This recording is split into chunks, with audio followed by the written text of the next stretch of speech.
भगवान विष्णु कैसे बने तिरुपति बालाजी।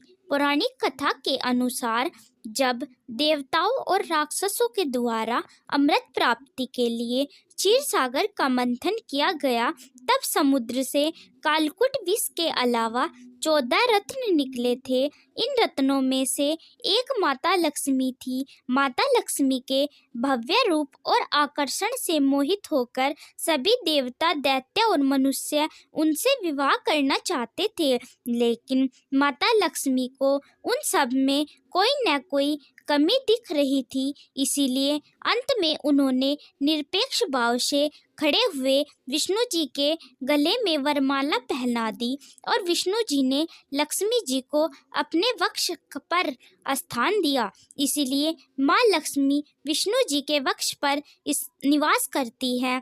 इसी के साथ एक अन्य पौराणिक कथा जुड़ी है। एक समय की बात है जब धरती पर विश्व कल्याण हेतु एक यज्ञ का आयोजन किया गया। यज्ञ में एक समस्या उठी कि यज्ञ का फल ब्रह्मा, विष्णु, महेश तीनों में से किसे अर्पित किया जाए और तीनों से सर्वाधिक उपयुक्त का चयन करने हेतु ऋषि भृगु को नियुक्त किया गया।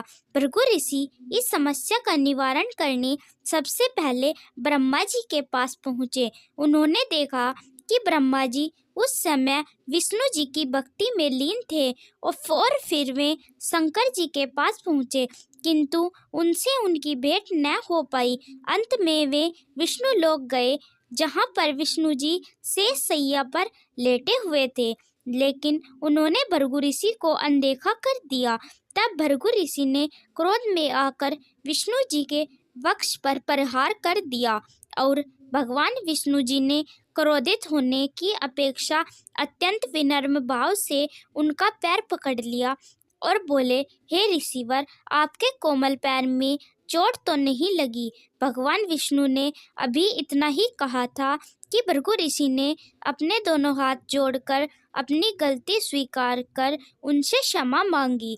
विष्णु जी के व्यवहार से भृगु ऋषि अत्यंत प्रसन्न हो गए और उन्होंने यज्ञ फल का सर्वाधिक उपयुक्त पात्र विष्णु जी को घोषित किया। लेकिन इस घटना से विष्णु जी की पत्नी लक्ष्मी जी अत्यंत क्रोधित हो गई, क्योंकि विष्णु जी का वक्ष स्थान तो उनका निवास स्थान है और वहाँ पर ऋषि भृगु को ठोकर लगाने का अधिकार किसने दिया।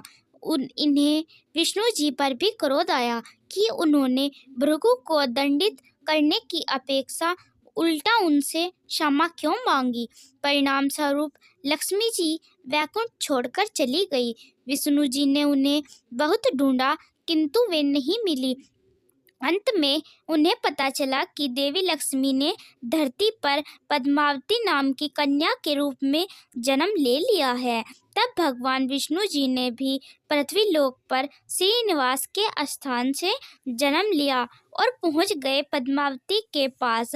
भगवान ने पद्मावती के सामने विवाह का प्रस्ताव रखा, जिसे देवी ने स्वीकार कर लिया और तब उन दोनों का विवाह हो गया। सभी देवी देवताओं ने इस विवाह में भाग लिया और भृगु ऋषि ने विवाह में आकर माता लक्ष्मी जी से क्षमा मांगी।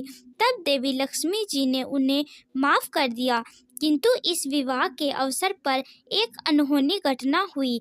विवाह के समय भगवान विष्णु जी ने लक्ष्मी जी को उपहार देने के लिए कुबेर से धन उधार लिया और कहा कि वे कलयुग के समाप्त होने तक ब्याज सहित इस पूरे धन को चुका देंगे। और आज भगवान के कर्ज में डूबे होने की इस मान्यता के कारण बड़ी मात्रा में भक्त इस मंदिर में धन दौलत भेंट करते हैं।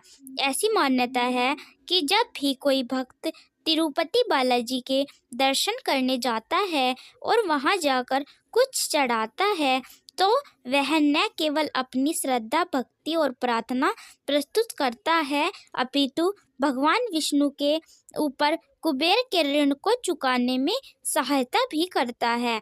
जिस नगर में यह मंदिर बना है उसका नाम तिरुपति है। उस नगर जिस पहाड़ी पर मंदिर बना है उसे तिरुमाला कहते हैं। तिरुमला को कंठ पहाड़ी और शेषाचलम भी कहा जाता है और इस वजह से भगवान विष्णु को तिरुपति बालाजी कहा जाता है। तो यह थी तिरुपति बालाजी की कहानी। अगर आपको आज की कहानी अच्छी लगी तो कमेंट करके ज़रूर बताएं और ऐसे ही और वीडियो को देखने के लिए हमारे चैनल को सब्सक्राइब ज़रूर करें। अंत में एक बार फिर से आपका बहुत बहुत धन्यवाद। कमेंट बॉक्स में जय श्री हरि विष्णु अवश्य लिखें। धन्यवाद।